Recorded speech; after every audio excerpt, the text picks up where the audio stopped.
اور اس پر قرآن مجید کی آیت بھی موجود ہے، نبی اکرم صلی اللہ علیہ وآلہ وسلم کی حدیث بھی موجود ہے۔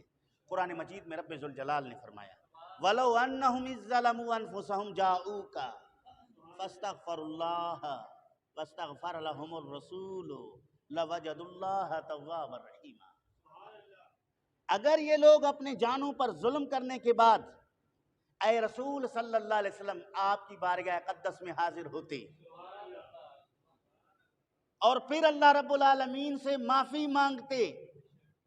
اے رسول صلی اللہ علیہ وسلم آپ ان کے لیے بخشش کی دعا فرماتے، لَوَجَدُوا اللَّهَ تَوَّابًا رَحِيمًا، تو یہ ضرور اللہ رب العالمین کو توبہ قبول کرنے والا مہربان پاتے۔ آپ کے پاس آتے، اللہ سے معافی مانگتے، پھر آپ ان کے لیے بخشش کی دعا فرماتے، اور آپ کے بخشش کی دعا فرمانے کے بعد پھر اللہ کو یہ توبہ قبول کرنے والا بھی پاتے اور رحم کرنے والا بھی پاتے۔ علماء مفسرین لکھتے ہیں کہ نبی کریم صلی اللہ تعالیٰ علیہ وآلہ وسلم کے بارگاہ اقدس میں گنہگار جا کر اللہ رب العالمین کی بارگاہ میں اپنے گناہوں کو پیش کر کے استغفار کرے، توبہ کرے، اور پھر رسول کریم صلی اللہ علیہ وسلم سے عرض کرے یا رسول اللہ اسألک الشفاعۃ یا حبیب اللہ، اے اللہ کے محبوب میں آپ سے شفاعت چاہتا ہوں، مصطفیٰ کریم ان کی شفاعت فرما دے تو اللہ رب العالمین اس کو بخش فرما دیتا ہے۔ محمد یوسف بن اسماعیل نبہانی رحمت اللہ تعالی علیہ الشواہد الحق کے اندر لکھتا ہے، الشواہد الحق کے اندر لکھتا ہے کہ رسول کریم صلی اللہ علیہ وآلہ وسلم کے مزار اقدس کے پاس ایک دیہاتی اعرابی حاضر ہو کر رسول کریم صلی اللہ علیہ وسلم کے شان اقدس میں نعتیہ اشعار پڑھے، حضور کریم صلی اللہ علیہ وسلم کی تعریف کی، اپنے گناہوں کا ذکر کیا، زارو قطار روتے رہے، عرض کرتے رہے یا رسول اللہ ہم نے قرآن میں پڑھا ہے، اللہ رب العالمین نے فرمایا وَلَوْ أَنَّهُمْ إِذ ظَّلَمُوا أَنفُسَهُمْ جَاءُوكَ فَاسْتَغْفَرُوا اللَّهَ وَاسْتَغْفَرَ لَهُمُ الرَّسُولُ لَوَجَدُوا اللَّهَ تَوَّابًا رَحِيمًا۔ جو اپنے جانوں پر ظلم کر بیٹھے، حضور وہ آپ کی بارگاہ میں آ جائے، یا رسول اللہ میں گناہ کر کے اپنے جان پر ظلم کر کے آیا ہوں، اللہ رب العالمین سے معافی چاہتا ہوں، اے اللہ کے محبوب آپ میری شفاعت کے لیے درخواست کیجئے۔ حضرت قطبی وہاں مجاور کی حیثیت سے روز رسول پہ حاضر تھے، فرماتے ہیں میں اس کا یہ سب کچھ پڑھتا ہوا، روتا ہوا، دعا مانگتا ہوا دیکھا، اور اس کے چلے جانے کے بعد مجھ پر نیند کا غلبہ ہوا، عالم غنودگی میں رسول کریم صلی اللہ علیہ وسلم کی زیارت سے مشرف ہوا۔ حضور اکرم صلی اللہ تعالیٰ علیہ وآلہ وسلم ارشاد فرما رہے تھے اے قطبی اٹھو، جاؤ اس اعرابی کو ڈھونڈو اور اسے کہہ دو کہ اللہ رب العالمین نے تجھے بخش فرما دیا ہے، جاؤ اسے پیغام دو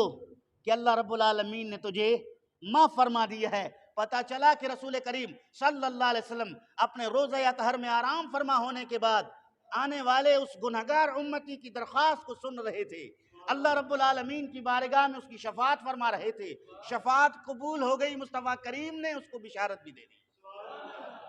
ایک حوالہ شواہد الحق کا، دوسرا حوالہ تفسیر معارف القرآن مفتی محمد شفیع عثمانی کی، جو مفتی تقی کے والد ہیں، انہوں نے معارف القرآن کے نام سے قرآن مجید کی اردو میں تفسیر لکھی ہے وَلَوْ أَنَّهُمْ إِذ ظَّلَمُوا أَنفُسَهُمْ جَاءُوكَ فَاسْتَغْفَرُوا اللَّهَ وَاسْتَغْفَرَ لَهُمُ الرَّسُولُ لَوَجَدُوا اللَّهَ تَوَّابًا رَحِيمًا کی تفسیر میں یہی واقعہ موجود ہے۔ تیسرا حوالہ دے رہا ہوں تفسیر القرآن العظیم المعروف بے تفسیر ابن کثیر، علامہ ابن کثیر دمشقی نے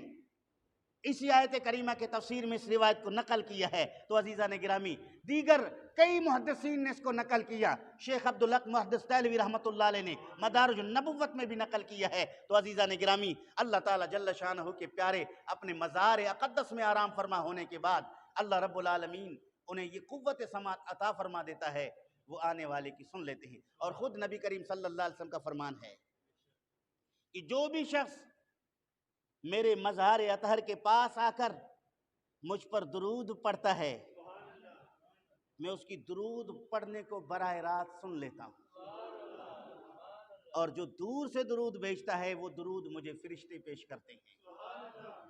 یہاں پہ بعض لوگ اشکال کرتے ہیں کہ نبی کریم قریب والوں کے سنتے ہیں۔ ایک مولوی صاحب سے گفتگو ہوئی تو وہ اسی اشکال کو پیش کیا کہ قریب والوں کی نبی پاک سنتے ہیں، دور والوں کی نہیں سنتے۔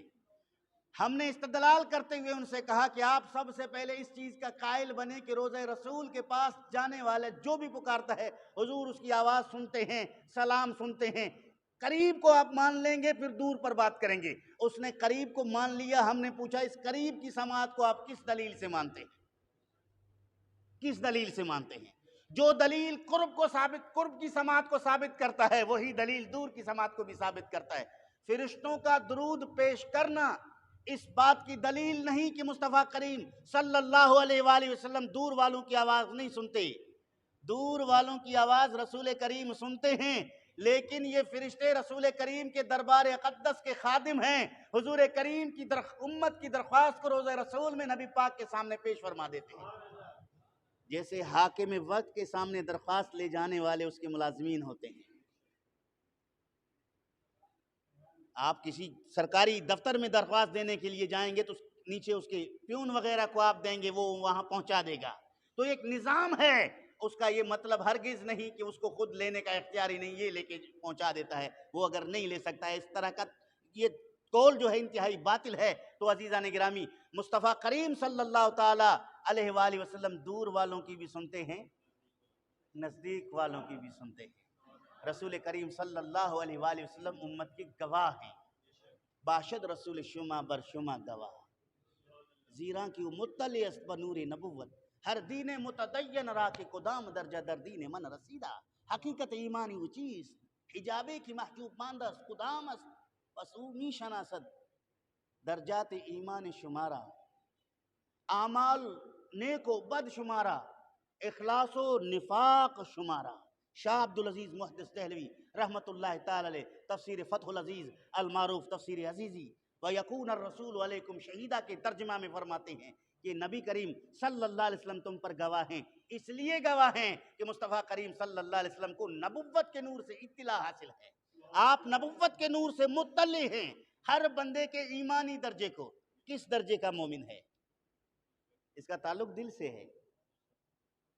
کس درجے کے ساتھ یہ مخلص ہے، اس کے اخلاص کو بھی جانتا ہے، اس کے ایمانی کمال اور درجے کو بھی جانتے ہیں، اس کے نیک اور بد اعمال کو بھی جانتے ہیں۔ جو رسول کریم صلی اللہ تعالی علیہ وآلہ وسلم کے سامنے امت کے تمام اعمال پیش کیے جاتے ہیں، قلبی کیفیات سے رسول اکرم صلی اللہ علیہ وسلم کی ذات اقدس آگاہ ہے۔ مصطفیٰ کریم صلی اللہ تعالی علیہ وآلہ وسلم ہر کسی کے متعلق اللہ رب العالمین کی اذن اور عطا سے معلومات رکھتے ہیں، مطلع ہیں۔ تو اس کے متعلق اگر ایسی بات کی جائے جو سراسر عقیدہ اور اس کے خلاف ہو